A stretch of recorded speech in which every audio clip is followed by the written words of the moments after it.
Bon, c'était de nuit fantastique, mais maintenant il faut que j'aille me reposer.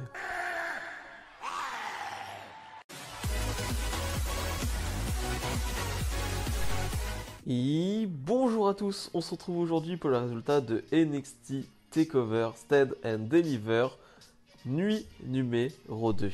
Dans le kick-off, Breezango font face à Killian Dane et Drake Maverick. Les gagnants feront face à MSK, donc seront les prochains challengers au titre par équipe.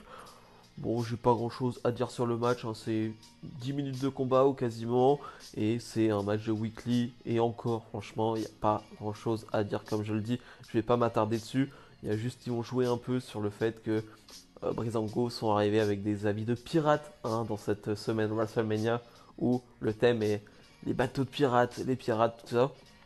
Et donc Maverick va jouer un peu avec le chapeau. Et voilà, c'est le seul truc marrant du match. Sinon Drake Maverick va se faire ultra dominer. Et comme d'habitude, Killian Dane va le sauver et remporter le match pour son équipe. Donc Maverick et Dane vont challenger MSK. Très honnêtement, j'en ai rien à faire. Voilà, passons directement à autre chose. Le show va s'ouvrir avec Jordan Devlin face à Santos Escobar pour déterminer qui est le champion Cruiserweight incontesté. Voilà, les deux ont le titre, mais on veut savoir qui est le vrai champion. Un match que j'attendais énormément avec une stipulation très intéressante et importante qui a été rajoutée par Shawn Michaels. Et oui, quand même, Shawn Michaels. Un match donc de 17 minutes. Je l'ai trouvé excellent. Vraiment, il n'y a pas de fausses notes. Je l'ai dit souvent pour les matchs de la nuit numéro 1, il n'y a pas eu de round d'observation. Voilà, on est direct rentré dans l'art, on est direct rentré dedans. On va beaucoup utiliser les échelles, hein. Vraiment, ça va être le thème du match, c'est l'échelle. Santos Escobar va vraiment faire beaucoup de moves avec l'échelle. Et voilà, c'est intéressant parce qu'on va voir par rapport au main event où ça va être d'autres objets qui vont être utilisés. Donc ça se voit que ça a été fait en accord avec tout le monde. Voilà, on n'utilise pas les mêmes objets, pas les mêmes choses pour pas avoir de choses répétitives. Donc ça, j'ai trouvé ça bien. Et que dire de la performance des deux hommes, vraiment. Jordan Devlin, qu'est-ce qu'il a fait? Qu'est-ce qu'il a fait? Un moonsault du haut d'une échelle. Le moonsault était magnifique. Même pas magnifique, il était parfait. Vraiment, je parlais des moonsaults ou des sauts de Yoshihari qui sont toujours parfaits. Celui de Jordan Devlin était incroyable. Vraiment, ce moonsault, il était clean. Vraiment, il n'y a rien à dire. C'est genre parfait. Et après, il va te sortir un Spanish Fly, donc avec Santos Escobar, qui va lui aussi faire la rotation. Mais voilà, super match. Vraiment super match avec un finish. Là aussi, très très intéressant et très impressionnant surtout. Santos Escobar va mettre un coup de boule à Jordan Devlin du haut de l'échelle. Devlin va tomber, il va retomber dans une échelle dans le coin. Ouais, ça a dû faire très mal. En tout cas, la vidéo du choc était très impressionnant. Et j'espère qu'il n'y a rien de grave, hein. J'ai l'impression que ça va aller pour Jordan Devlin. Mais quand on a vu la chute, quand on voit le choc, ouais, ça fait très très mal. Donc victoire de Santos Escobar.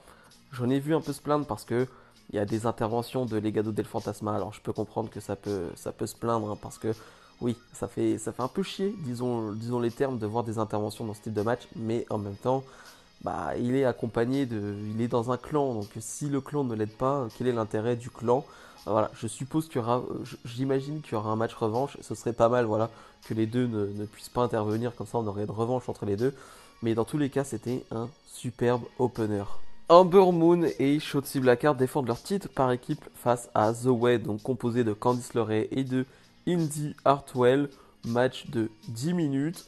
Pour être honnête, quand le match arrive, bon, je suis pas trop intéressé, hein. C'est le match qui m'intéresse le moins de la soirée, presque du week-end, hein. Vraiment, c'est un match qui est rajouté comme ça pour avoir les titres féminins qui sont défendus. Mais franchement, c'est un match de weekly. Et le match en lui-même met du temps à démarrer, ce qui fait que voilà, je mets du temps à me mettre dedans. Alors après, il y a de bonnes choses, hein. Il y a vraiment des trucs très intéressants. Je trouve que Amber Moon est pas mal, Shotzi Blackheart est pas mal, Candice LeRae est pas mal. Donc voilà, il y a de bonnes choses, mais voilà, ça reste un match de weekly. Soyons francs, c'est pas un match de takeover. Si je devais donner une note, ça serait de 2,5, 2,75 sur 5, tu vois. Donc voilà, c'est un match de weekly, c'est pas mauvais, même si Shotzi Blackheart, encore une fois, fait un dive. Et ce dive, que dire? Que dire du dive? C'est-à-dire qu'elle a deux doigts de mourir, encore une fois. Elle touche à peine Indy Hartwell et Candice LeRae. Et elle vole contre le mur, enfin, contre les barricades. C'est du grand n'importe quoi, je vais le dire, encore une fois. Mais Shotzi Blackheart est très intéressante et très bien. Elle a du dynamisme, elle a comment dire, du peps. Voilà, elle est vraiment à fond toujours. Mais ces dives à chaque fois où elle a deux doigts de mourir, faut faire gaffe quand même. Faut faire très gaffe. Pour l'instant, elle ne s'est pas blessée, mais franchement, on n'est pas loin du drame à chaque fois. Victoire finale de Humber Moon et Shotzi Blackheart avec une Eclipse qui est un peu bizarre, hein. Voilà, je la trouve pas super bien vendue. Alors, je sais pas si elle est très bien portée, mais voilà, elle va être sur Indy Hartwell et Candice LeRae. Donc victoire des championnes. On a une Indy Hartwell, hein, si j'en ai pas parlé parce que je comprends pas ce qu'elle fait là. Vraiment, je trouve qu'elle n'est pas à sa place. Elle est encore trop green ou alors elle est juste pas au niveau et elle ne le sera jamais. Ça, je ne sais pas, mais en tout cas, Indy Hartwell n'a rien à faire dans ce type de programme, surtout dans un takeover. Mais voilà, les championnes conservent et c'est tout ce qu'on va retenir. Johnny Gargano défend son titre nord-américain face à Bronson Reed. Bronson Reed qui a gagné le gauntlet match hier et donc il se retrouve dans ce match. On a 17 minutes de combat, c'est presque court, hein, pour un match de Gargano en takeover. Un Gargano qui va arriver avec une tenue très sympa. On attend toujours les tenues de Gargano pour les takeovers. Là, il va avoir juste le haut. Alors, c'est un peu dommage, il n'y a que le haut, mais un haut Iron Man. Donc voilà, moi j'aime beaucoup Marvel, donc ça m'a beaucoup plu. Mais parlons du match. C'est pas une surprise le match, mais disons que c'était très bien. Voilà, je suis pas surpris, je dirais pas surpris, c'est pas le terme, mais Bronson Reed m'a bluffé. Voilà, c'est plutôt ça le terme, c'est que Bronson Reed m'a bluffé. Je connais Bronson Reed parce qu'en weekly, on le voit souvent, il a des bons matchs de 10 minutes. Et je le dis souvent, c'est un bon catcheur. Et malheureusement ou heureusement, je sais pas, mais voilà, on sait que Bronson Reed n'ira jamais plus haut dans la carte ou par rapport à son physique, par rapport à son charisme, voilà, qu'il n'est pas insane, voilà, et par rapport à son mic skills qui est pas dingue non plus, mais là, face à un Gargano qui est comme d'habitude au top, hein, c'est Johnny Takeover, hein, je vous le rappelle, et ben il nous a sorti vraiment un match super. Franchement, Bronson Reed, c'était très bon, c'était vraiment excellent. En plus, il est dans son rôle de big man face à un Gargano et il va parfaitement tenir son rôle. Vraiment un super Bronson Reed qui m'a bluffé. Je ne m'attendais pas à le voir à ce niveau-là. Bien sûr que ça aide d'être avec Gargano, bien sûr, bien évidemment, mais d'être à ce niveau-là quand même face à un Gargano, j'ai trouvé ça très fort et très impressionnant. Bronson Reed qui va vraiment sortir de grosses prises, même physiquement, il va être bon dans le cardio, dans la puissance, hein, ce qui est quand même son domaine, hein, la puissance. Il va être excellent jusqu'à même à la fin sortir un moonsault. Alors il va louper son moonsault, mais le gars quand même te sort un moonsault du haut de la troisième corde. Donc quand même c'était quand même très fort. Et finalement Gargano qui va remporter ce match et qui va donc conserver son titre. Moi personnellement, je m'en fichais un peu de qui gagnait. Voilà, ça aurait été la belle histoire de voir Bronson Reed champion, mais en même temps, Gargano, c'est la valeur sûre du côté de NXT. C'est le champion sûr, hein. Tu l'as en champion, tu es sûr d'avoir de bons matchs et tu es sûr d'avoir de bonnes foot. Donc je comprends le fait de lui laisser le titre. Et puis voilà, on verra plus tard peut-être pour lui faire perdre le titre. Là, c'est peut-être un peu tôt. Laissons-lui un bon règne. Mais en tout cas, ce Bronson Reed Gargano était vraiment génial. Le co-main event, Finn Balor défend son titre NXT face à Karrion Kross. Tout d'abord, les entrées, toute la présentation de ce match, franchement, c'était magnifique. J'ai même cru un moment avec la musique, avec l'ambiance, j'ai vraiment cru qu'on allait voir le démon Finn Balor. Vraiment, j'ai cru à un moment donné qu'il allait sortir en démon tellement, je sais pas, l'ambiance, je sais pas ce que vous en avez pensé, mais ça me faisait vraiment penser à l'ambiance du démon. J'ai vraiment cru qu'il allait arriver. Mais non, et je trouve ça bien. Et Finn Balor l'avait dit en interview, c'est même pas sûr qu'on revoit le démon un jour, hein, donc voilà. Il va avoir plutôt une sorte de croix sur le corps. Alors je me suis renseigné, ça ressemble plutôt à Kratos, hein, de God of War.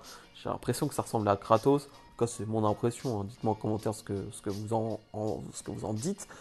Et donc on a ce match de 17 minutes. Karrion Kross donc face à Finn Balor. J'ai été agréablement surpris. Vraiment agréablement surpris parce que quand tu as Karrion Kross face à Balor, c'est un des matchs que j'attendais le plus de cette nuit, mais en même temps celui pour lequel j'avais le plus de crainte parce que Karrion Kross sur des matchs de 5-10 minutes, je sais que c'est bon, je sais qu'il n'y a pas de souci là-dessus. Par contre, sur des matchs de 15, 20, 25 minutes, bah, on a vu que bah, c'est pas toujours ça. Et donc, j'ai toujours un peu de crainte et je suis pas toujours optimiste voilà, avec Karen Cross. Je sais pas trop ce qu'il peut nous faire. Et là, pour le coup, alors j'ai adoré. La construction du match peut gêner des personnes parce que ça va être très lent au début, vraiment, ça va partir très lentement, avec bizarrement un Balor qui va surdominer ce match. Vraiment, Balor est en domination tout le match et Karrion Kross va beaucoup, beaucoup vendre, ce qu'il ne faisait pas avant sur les autres matchs, sur les autres feuds, il ne vend quasiment jamais. Là, il va vendre quasiment tout le match et Balor qui va dominer en faisant des soumissions, en ralentissant le rythme, en se mettant au sol. Et j'ai trouvé ça intéressant comme contre-pied. Voilà, je m'attendais plus à un Karrion Kross qui allait surdominer et un Balor qui allait faire des comebacks, qui allait accélérer, qui allait mettre du rythme. Pas du tout. On a eu totalement l'inverse. Donc j'ai trouvé ça hyper intéressant. Et au fur et à mesure du match, le rythme s'est accéléré avec un Karrion Kross qui est revenu dans le match. Et surtout, que dire du final où Karrion Kross va vraiment s'énerver. Karrion Kross, j'ai l'impression que c'est Hulk qui est sorti, qui est arrivé. C'était impressionnant, qui va sortir des gros coups d'avant-bras dans la nuque de Finn Balor. Voilà, déjà, il va commencer par lui faire au sol et ensuite, il va lui mettre debout. Hein, voilà, il va l'enchaîner, 2 coups sur la nuque. Il va ensuite porter sa fameuse souplex et donc remporter ce match. Karrion Kross est le nouveau champion NXT. Pour le match, moi franchement j'ai adoré. Vraiment, je m'attendais pas à un truc comme ça et j'ai vraiment kiffé. Maintenant pour le résultat, je sais que ça ne plaît pas à beaucoup. Ça me dérange pas non plus. J'adore Finn Balor. Vraiment, il est dans mon top peut-être 7-8, hein, quelque chose comme ça. En tout cas chez WWE. Mais Karrion Kross, c'est la logique en fait qui parle de le mettre champion. Il était champion, il a perdu son titre parce que bah voilà, il a été blessé. Donc voilà, le revoir champion, ça me gêne pas. Maintenant, à voir ce qu'ils vont faire avec Balor. J'ai une petite idée pour Balor, hein. On développera peut-être ça un autre jour, mais Balor contre Walter, ça vous tente pas? Moi, personnellement, ça me botte. Vraiment, ça me botte beaucoup.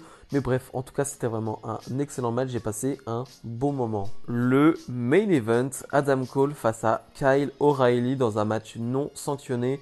En gros, c'est un match sans disqualification, vraiment, hein, pour faire en gros, en simple. Les deux vont avoir 2 nouveaux thèmes d'entrée. Bon, ça fait très générique, hein, ça fait très simple, très basique, c'est pas des choses qu'on retient. Je pense que celui d'Adam Cole est un peu meilleur et encore vraiment, franchement.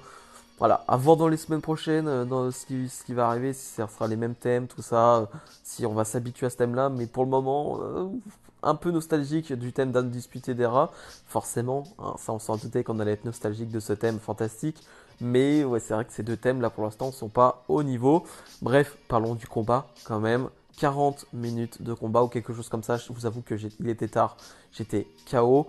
Donc déjà je vais le dire, j'étais KO. Donc prenez mon avis en tant que fan KO qui n'a pas beaucoup dormi entre les 2 nuits.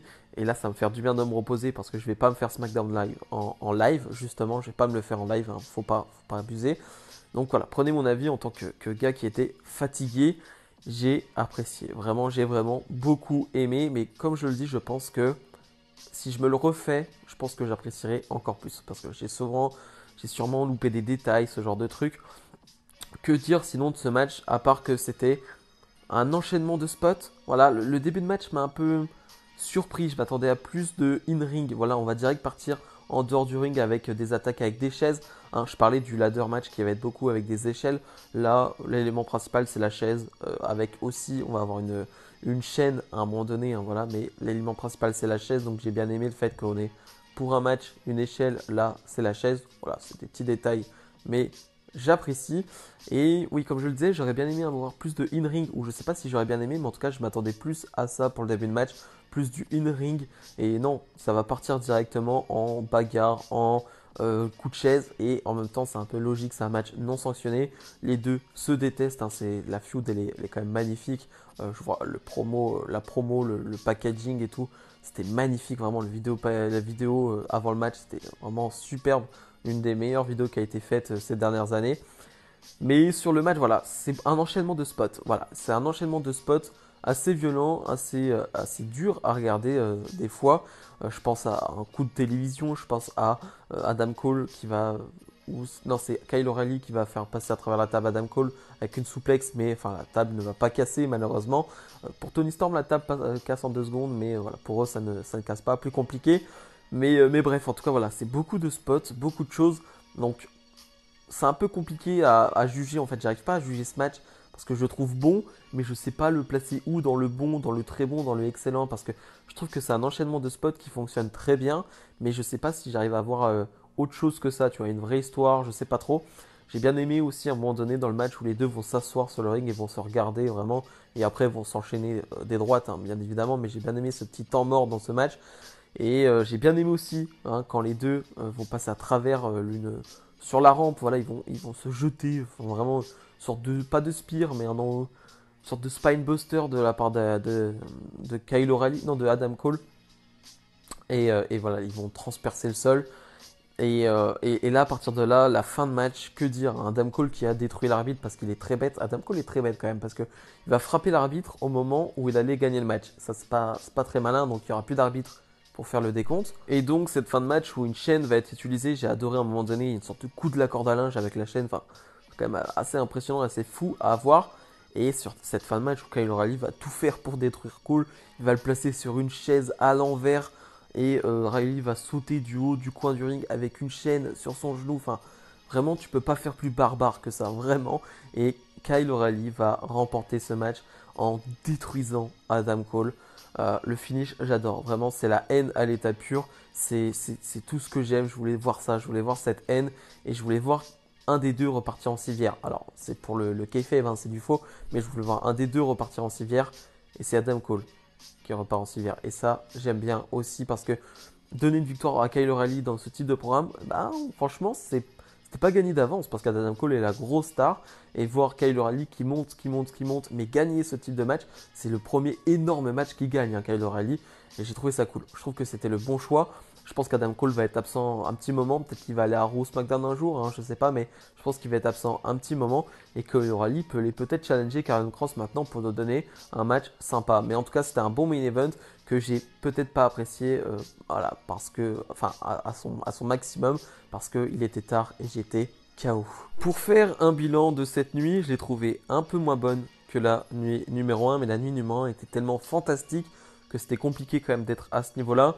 Là, il y a quelques matchs qui sont vraiment un peu trop faibles, on va dire, pour un takeover. Hein. Je pense surtout au match féminin, mais ça reste quand même une excellente nuit avec une superbe fin.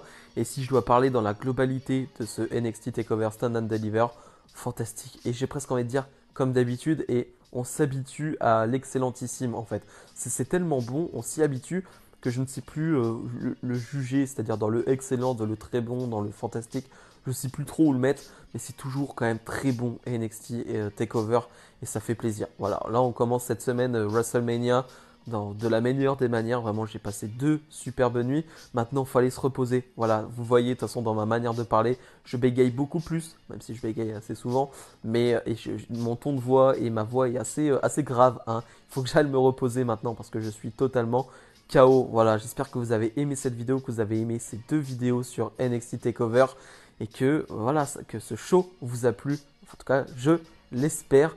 Nous, on se dit à ce week-end, hein, parce que ce week-end, voilà, week-end chargé là aussi. Salut, salut.